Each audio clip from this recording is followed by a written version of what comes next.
Chief of the Tactical Air Force, Generals, distinguished guests, ladies and gentlemen. On behalf of Airbus, I would like to express our appreciation for the opportunity that you have given us today to share with you our thoughts about future air power, and in particular what we are doing in Europe about it, under the Future Combat Air System that is starting as we speak. And allow me also to say that personally I'm very pleased to be back here in Greece after quite some period of absence from projects with the Hellenic Air Force, where many years ago I also had served my military service. Over the last 1.5 days, we have spoken a lot about the shape of the future operating environment. The future operating environment starts actually with the uncertainties that we are facing already today. There is increasingly now shared realization that the air supremacy that was underpinning military operations in the last 3 decades or so is not a given any longer going forward. The playing field is leveled with the constant investment in integrated air defense systems, hypersonic weapon technologies, and in some cases low observability. The challenge that air forces are presented with is to regain the ability to access those operating areas of interest for countering threats and to be able to do so in a more global and dynamic than local and static mode. Now, typically, a response to challenges like this, and there have been similar challenges in the past, is a continued improvement in the performance of the available systems. So one can look at improving the air platforms in flight characteristics, in discretion, endurance, and the like, or the effectors in range, in speed, in accuracy. However, all of those improvements are more or less relatively predictable for the next 5, 10, 15 years, and are likely to be challenged by the cost, the high development cost of preparing the systems for the challenges of the future. That high cost usually results in a declining number of systems that are procured, and we have been seeing that happening a lot, in particular in Europe. Medium-sized, capable air forces that are taking decisions now to replace their existing fleets of aircraft are doing those replacements at a ratio of maybe 1 new against 2 or 3 older aircraft that are being replaced. So they are coming to dangerously low levels of fleet size, and of course will be lacking the mass, the air power mass, which is also something that cannot be disregarded. However, there is another response vector to the challenges that we are facing, and that is namely the faster and smarter use of data and information among the various air combat systems, enabling a faster decision-making and thus resulting into higher effect. And this is at the core of what we see as being future air power. And ensuring that future air power comes actually also with a need for a change in the perspective of European air forces. The focus will be less on individual platforms and more on systems-wide capabilities. So the response to the current and the future partially unknown threats, especially for the most demanding scenario of operations in denied airspace, cannot be achieved by a single type of platform, even if it is a next-generation fighter. It will require the leveraging of the connected capabilities of pooled assets, platforms, to fulfill in a novel way the missions at stake. This is the envisioned future air power, and this is how we are now working to turn it into reality through the Future Combat Air System program in Europe. At the heart of FCAS is the Future Combat Air System, is the next generation fighter. The next generation fighter will be the replacement for the Eurofighter Typhoon and the Rafale. The NGF, the next generation fighter, will team with what we call remote carriers. Remote carriers are unmanned air vehicles that will act as force multipliers. This will be the core of FCAS. They will be supplemented in a collaborative approach by existing air combat platforms, which will be of different types. The system-of-system approach reaches out then to further air support assets, ensuring interoperability within an allied framework. And then, of course, it reaches to the other domains of land, sea, space, cyber, thus entering into multi-domain operations. All of this will be enabled by what we call the Air Combat Cloud. Now, the Air Combat Cloud is actually the information and knowledge backbone for the future combat air system, and it is much more than a data link. And we will come to talk about that in a minute. But let's take a closer look now at the teaming of the next generation fighter and the remote carriers. The main target is here to enhance mission efficiency and survivability and employ the remote carriers as force multipliers for a variety of missions.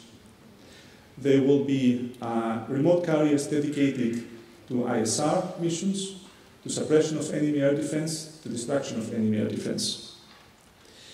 They will be acting in such a way that they complement the inherent capabilities of the next generation fighter, and this is actually about taking those capabilities to a higher level.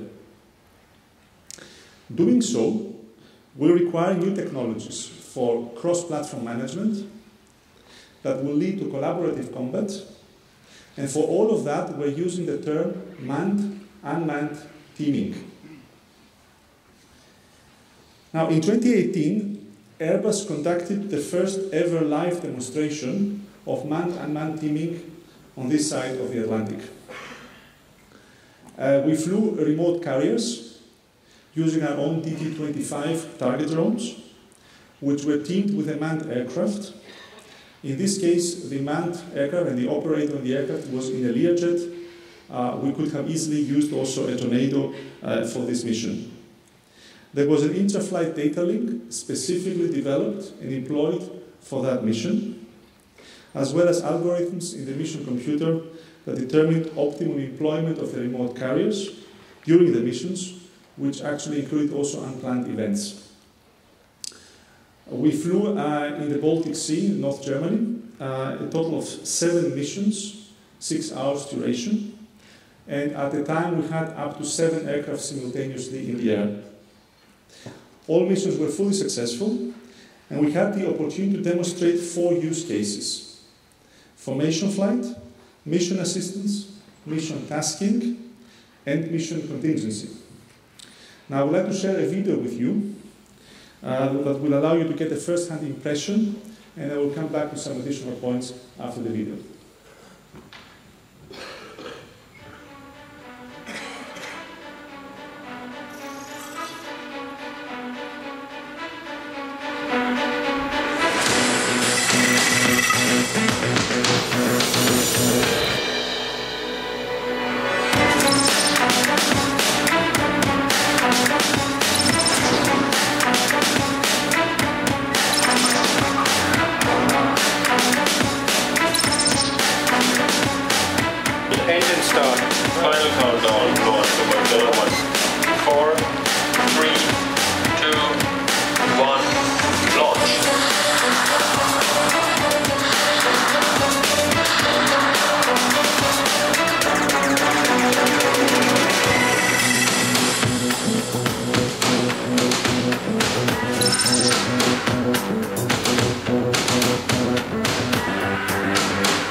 Now,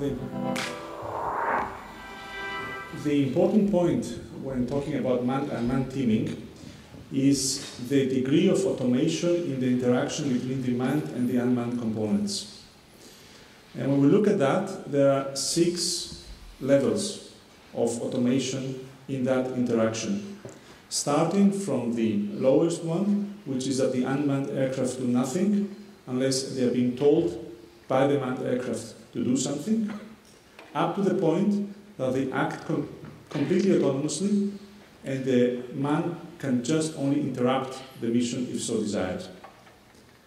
What we demonstrated here was on that scale from 1 to 6, we went to scale 4, which is that the unmanned systems act autonomously in providing information back to the manned aircraft and proposing a course of action, with the manned operator authorizing the course of action that was proposed by the algorithms that were employed. The next levels will see the manned operator being able to reject a proposed course of action or to let it run completely automatically, autonomously, and just interrupt the mission if so desired. The demonstration was witnessed by French, German, and Spanish representatives, and as you have seen on the table, it was possible to generate targets live whilst the aircraft were flying, and automatically they rerouted and they attacked the target accordingly. So we are particularly proud of this great achievement that is a tangible demonstration of the potential that manned teaming holds. We're now working for the next tests and demonstrations as we are maturing the underlying technologies and the concepts of operation. And we are looking also at introducing this capability in an incremental manner also with existing fighter aircraft in the years to come. Now, the air combat cloud. As we said, this is the information and data and knowledge backbone for the future combat air system. It enables systems-wide collaboration by combining certain prerequisites. These are cybersecurity, future secured communications, and open-layered IT architecture. And then there are an additional set of enablers. These are warfare analytics, artificial intelligence, human-machine collaboration, all of that aiming to provide right information at the right time, at the right place for command and control, battle and mission management. Such information superiority will be the key for victory in the future battle space. Now, when talking about the air combat cloud, there are a number of distinct features that differentiate it from the notion of a data link as we know it today.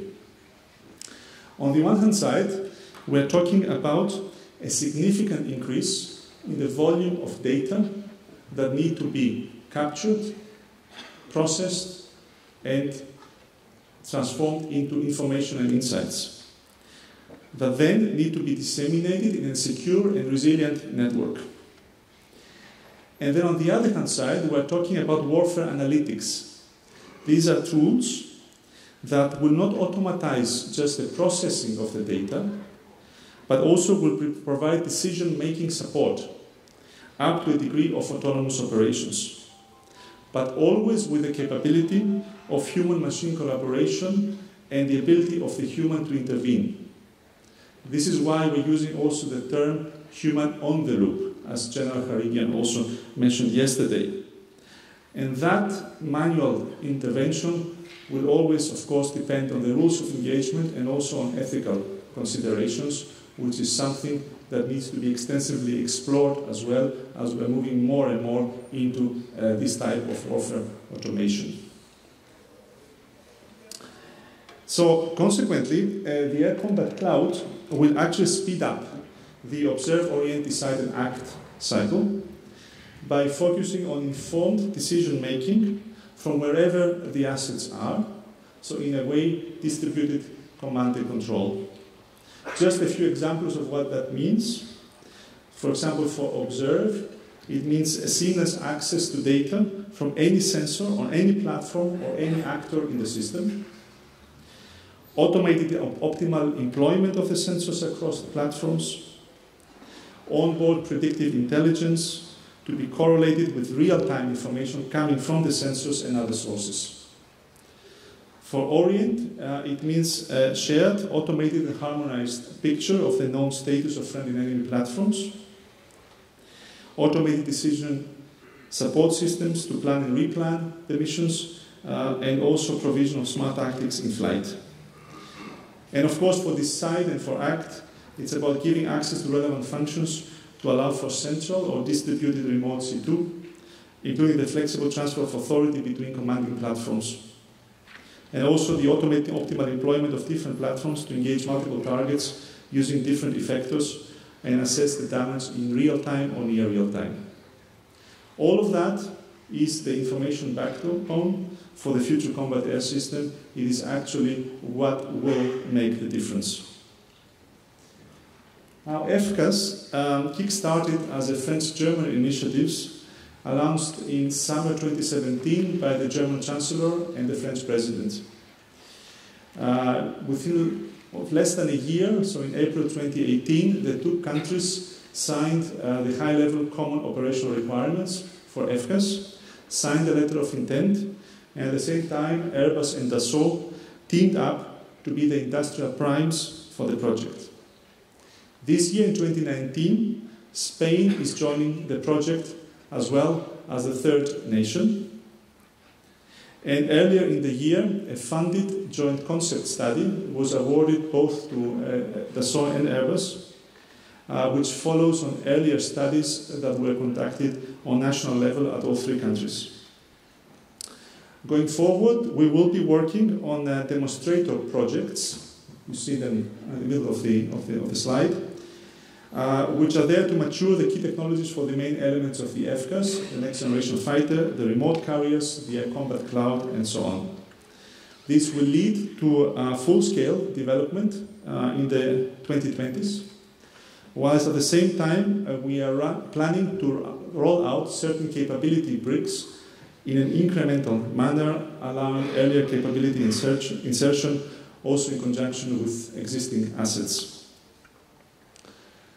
FCAS will become the biggest European defense program. It will be based on a solid foundation of European technologies, will support the sustainment and future development of the European industrial base, and will deliver a broad spectrum of European sovereign capabilities, always in full interoperability with other allied forces.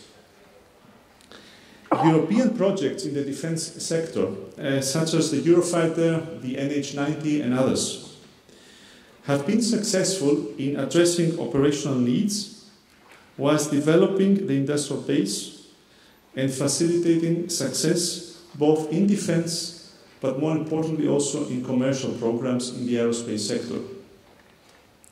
Thus, they have contributed significantly to prosperity in Europe.